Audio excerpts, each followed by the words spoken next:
வெளிப்படுத்துதல் வசனம் வசனமாக 7 சபைகள். February 20. திறந்த வாசல். உன் கிரியைகளை அறிந்திருக்கிறேன். உனக்கு கொஞ்சம் பலன் இருந்தும் நீ என் நாமத்தை மறுதலியாமல் என் வசனத்தை கை கொண்டபடியினாலே இதோ திறந்த வாசலை உனக்கு முன்பாக வைத்திருக்கிறேன், அதை ஒருவனும் பூட்ட மாட்டான். வெளிப்படுத்துதல் 3:8.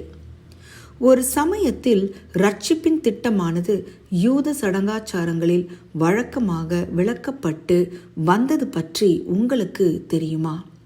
ஆசரிப்பு கூடாரத்தில் கடைபிடிக்கப்பட்ட அடையாள சடங்குகள் மூலம் மனிதர்களுக்கு கிறிஸ்து செய்கிற முழு ஊழியமும் எடுத்துக்காட்டப்பட்டது. இரட்சகரின் ஊழியத்தை உலகத்திற்கு கற்றுக் கொடுக்கிற வகையில் அது எடுத்துக்காட்டப்பட்டது. ஆசரிப்பு கூடாரத்தில் 3 பிரிவுகள் இருந்தன. ஒவ்வொன்றிலும் வெவ்வேறு சடங்காச்சாரங்கள் நடைபெற்றன. அந்த பிரிவுகளில் நியமிக்கப்பட்ட ஒழுங்கின்படி ஆசாரியர்கள் செயல்படுவது கட்டாயமாக இருந்தது.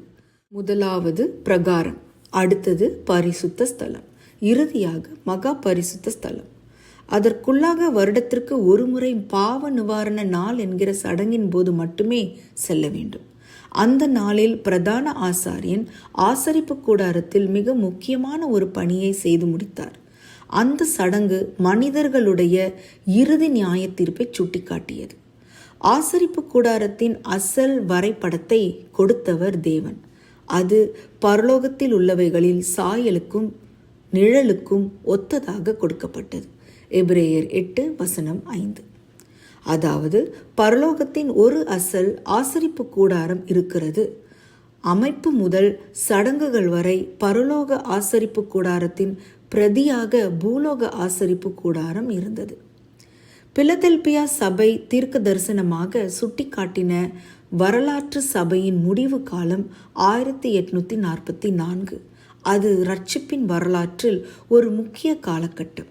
அந்த வருடத்தில் நம்முடைய பிரதான ஆசாரியராகிய அதிகாரம் 4:14 கிறிஸ்து பரலோகத்தில் உள்ள ஆசரிப்பு கூடாரத்தின் பரிசுத்த ஸ்தலத்திலிருந்து மகா பரிசுத்த ஸ்தலத்திற்கு சென்றார். அப்போதுதான் கிறிஸ்து பரிசுத்த ஸ்தலத்தில் தம்முடைய பணியை முடித்தார்.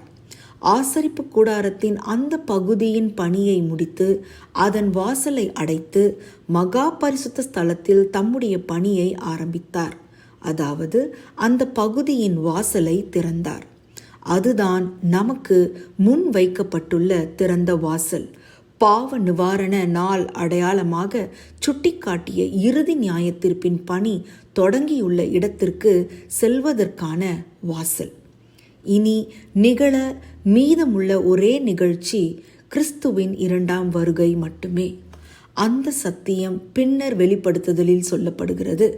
அப்பொழுது பரலோகத்தில் தேவனுடைய ஆலயம் திறக்கப்பட்டது. அவருடைய ஆலயத்திலே அவருடைய உடன்படிக்கையின் பெட்டி காணப்பட்டது. அதிகாரம் 11:19. நோவாவினுடைய பேழையின் ஒரே ஒரு கதவு போல அந்த கதவை தேவன் தவிர வேறு ஒருவரும் பூட்ட முடியாது என்பதில் நாம் நம்பிக்கையாக இருக்கலாம். கிறிஸ்து ரட்சிப்பின் திட்டத்தை நிறைவேற்றுவார்.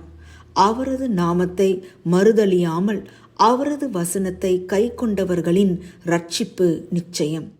அதற்கான விலையை தம் இரத்தத்தால் செலுத்தியிருக்கிறார். பரலோக இரட்சகரே, பரலோக ஆசரிப்பு கூடாரத்தின் பிரதான ஆசாரியராக எங்களுக்கு நீர் கருத்தோடு செய்து வருகிற ஊழியங்களுக்காக உமக்கு நன்றி.